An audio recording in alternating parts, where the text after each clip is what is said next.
Conference of the party 29 শীর্ষ বৈঠকে যোগদান নিয়ে ভারতের প্রধানমন্ত্রী নরেন্দ্র মোদী ও পরিবেশ প্রতিমন্ত্রী ভূপেন্দ্র যাদব।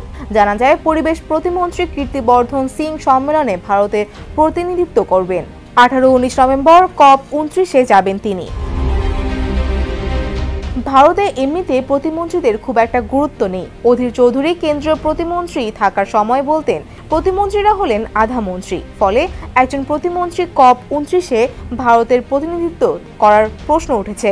এই সম্মেলনকে কি গুরুত্ব দিচ্ছে না ভারত? ভারতের পররাষ্ট্র মন্ত্রণালয় জানিয়েছে, আগামী 16 থেকে 21 নভেম্বর প্রধানমন্ত্রী বিদেশ সফর করবেন। তিনি নাইজেরিয়া, ব্রাজিল ও গায়ানা যাবেন। কাকতালীয় হলেও ঘটনা হলো, ব্রাজিলের প্রেসিডেন্ট লুলা দা সিলভাও COP29 আসেনি। সদ্য সাবেক মার্কিন প্রেসিডেন্ট জো বাইডেন, চীনের প্রেসিডেন্ট শি জিনপিংও COP29 যোগ দেননি। যাননি মার্কিনের chancellor ওয়ালফ Scholz.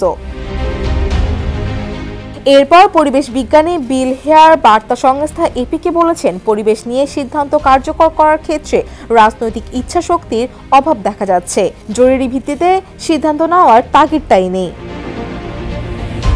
International chambers of কমার্সের রিপোর্ট বলছে, জলবায়ু পরিবর্তনের ফলে গত দশকে বিশ্বের বিভিন্ন দেশগুলোর ক্ষতির পরিমাণ $2 ট্রিলিয়ন পৌঁছেছে। সবচেয়ে বেশি ক্ষতি হয়েছে মার্কিন যুক্তরাষ্ট্রের। 2 নম্বরে আছে চীন ও 3 নম্বরে ভারত। ভারতের ক্ষতির পরিমাণ $11,200 কোটি।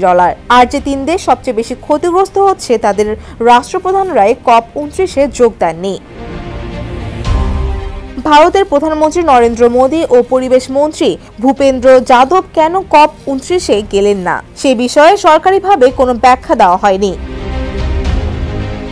বিজেপি সূত্র জানাচ্ছে, ভূপেন্দ্র যাদব মহারাষ্ট্রের বিধানসভা ভোটের দায়িত্বে আছেন। আগামী 20 নভেম্বর মহারাষ্ট্রে বিধানসভা নির্বাচন, তাই দলের তরফে ভোটের গুরুদায়িত্ব সামলাতে গিয়ে COP29 তার যাওয়া হয়নি।